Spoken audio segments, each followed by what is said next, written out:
Atos capítulo 11. Quando chegamos nesse ponto, observamos que o conteúdo do capítulo 11 é quase uma sequência do que vem no capítulo anterior, o capítulo 10, porque no capítulo 10, Pedro vai até Cesareia Marítima, na casa de Cornélio, por causa de uma visão que ele e Cornélio tiveram, e lá na casa de Cornélio, Pedro reparte com eles a mensagem do Evangelho, a palavra de arrependimento, de salvação, e experimentam um batismo do Espírito Santo com todos da casa de Cornélio.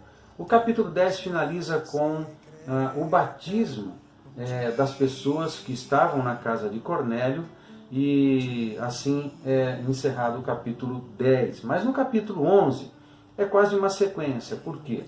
Essas notícias do que aconteceu na casa de Cornélio, da ida de Pedro até a casa de Cornélio, que era um não-judeu, um pagão, chegaram a Jerusalém até os demais apóstolos. Por conta disso, Pedro, no capítulo 11, ele vai até Jerusalém, uma distância de Cesareia Marítima até Jerusalém, mais ou menos 110 quilômetros. Chegando em Jerusalém, ele precisa prestar relatório de tudo o que aconteceu na casa de Cornélio, porque eles ficaram indignados com o fato de Pedro entrar na casa de um pagão. Até esse momento, o evangelho só era pregado para os judeus.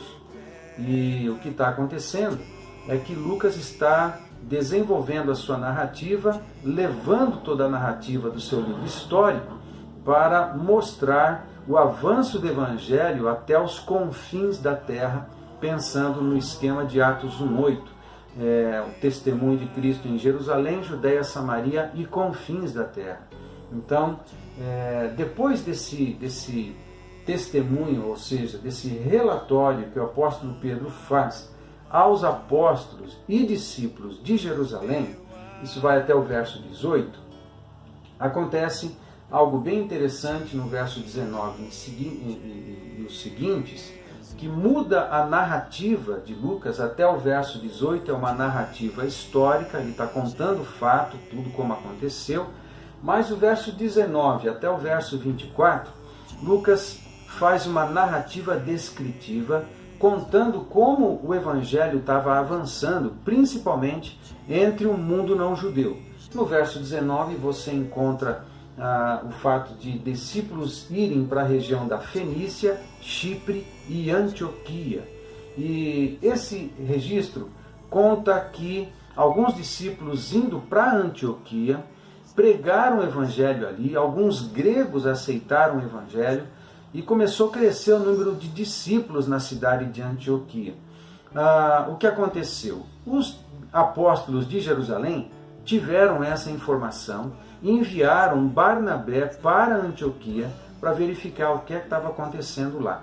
Chegando lá, ele viu que a conversão desses novos discípulos de Jesus era real, eram conversões genuínas, ou seja, estava crescendo de verdade o número de discípulos de Jesus ali, e eles eram fiéis. O fato é que Barnabé ficou ali um tempo, tanto instruindo quanto animando a eles a permanecerem fiéis à mensagem do Evangelho e tudo mais.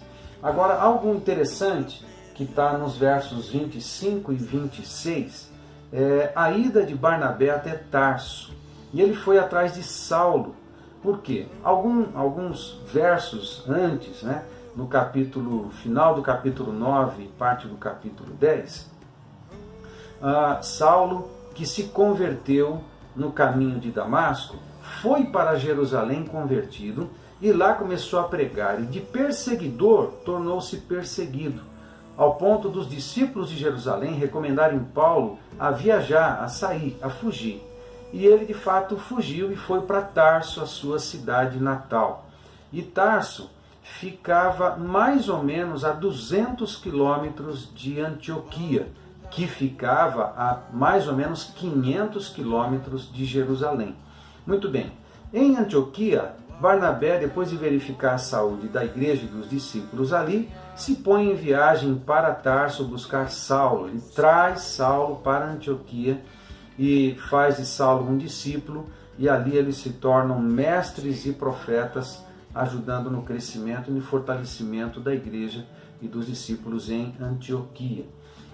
Algo também interessante acontece nos versos de 27 a 30, que ainda é uma narrativa descritiva, quando Lucas explica que alguns em Jerusalém, alguns discípulos de Cristo, dentre eles um profeta chamado Ágabo, desce de Jerusalém até Antioquia, desce porque a cidade de Jerusalém ela fica mais ou menos 750 metros acima do nível do mar, e Antioquia é uma cidade bem próxima do mar Mediterrâneo, na região, na época da Síria. Hoje é uma cidade importante, bem ao sul da Turquia, hoje.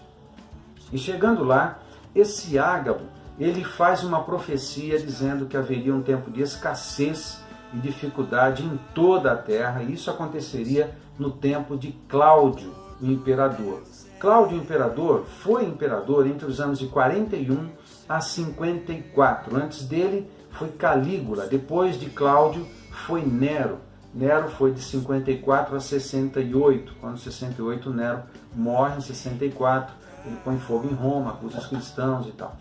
E então, o que acontece? No final do capítulo 11, a gente observa um movimento de Barnabé e Saulo de Antioquia para a Judéia, trazendo coleta, trazendo uma oferta para a igreja necessitada da região da Judéia. Além das deserções que aconteciam para aqueles que aceitavam o Evangelho e tornavam-se discípulos de Jesus, também estava acontecendo essa escassez que afetava todas as pessoas e afetava muito a igreja também. Muito bem, esse é o conteúdo do capítulo 11 e eu quero repartir alguma coisa com você a mais para enriquecer a tua leitura e dar um brilho a mais quando você lê Atos capítulo 11. Primeiro, quero falar das distâncias. Pedro sai de Cesareia Marítima e vai para Jerusalém, isso dá 110 quilômetros. Se fosse Jope, seria mais ou menos 70 quilômetros. Mas entre Jerusalém e Antioquia, tem mais ou menos 500 quilômetros. E entre Antioquia e Tarso, mais ou menos 200 quilômetros. O povo andava bastante mesmo, e para chegar aos seus destinos tinha tempo de orar, tinha tempo de refletir em muitas coisas, e levava muito tempo entre um lugar e outro, então as viagens eram demoradas. É um dado que na leitura simples você não observa, mas levava tempo. Então, por causa disso, eu quero falar um pouco do tempo. No capítulo 9, quando Saulo se converte, isso está acontecendo mais ou menos entre os anos 32 e 35. Okay? No capítulo 10, quando Cornélio se converte, isso está acontecendo mais ou menos entre o ano 35 e o ano 40. E aqui no capítulo 11, no nascimento da igreja, lá em Antioquia, isso está acontecendo mais ou menos no ano 42. Então observe, entre o capítulo 9, a conversão de Paulo, e o nascimento da igreja de Antioquia, passaram quase 10 anos. Leve em conta que Barnabé sai de Antioquia, vai até Tarso, traz Saulo, faz dele discípulo. Tudo isso pode ter acontecido entre 10 e 12 anos. Isso ajuda a gente a entender algumas informações em Gálatas, por exemplo, quando Paulo fala que passou um tempo, foi para a Arábia, passou um tempo buscando conhecimento, tendo experiências com Jesus, recebendo revelação do próprio Senhor Jesus antes de tornar-se apóstolo em Atos capítulo 13. Muito bem, essa é uma coisa bem interessante. Outra coisa que eu quero repartir com você é sobre a cidade de Antioquia. A cidade de Antioquia era a terceira maior cidade do mundo. A primeira era Roma, na Itália, a segunda era Alexandria, no Egito, e a terceira era Antioquia, com mais ou menos 500 mil habitantes. Antioquia era conhecida como a Porta do Oriente, era uma cidade estratégica politicamente, geograficamente, economicamente e missiologicamente também, porque Antioquia se tornou o QG do apóstolo Paulo e o QG das missões mundiais das missões aos confins da terra. Então havia um esquema da parte do Espírito Santo em estabelecer uma igreja forte ali na cidade de Antioquia. Antioquia nasceu no século III a.C., foi construída por um dos Antíocos, os reis daquela época, e levou o seu nome. Antioquia tem a ver com o nome dos Antíocos, reis que foram reis de algumas gerações, né? Foi uma dinastia dos reis Antíocos, ali antes de Cristo. Muito bem, são informações que devem ajudar você a enriquecer a tua leitura de Atos capítulo 11.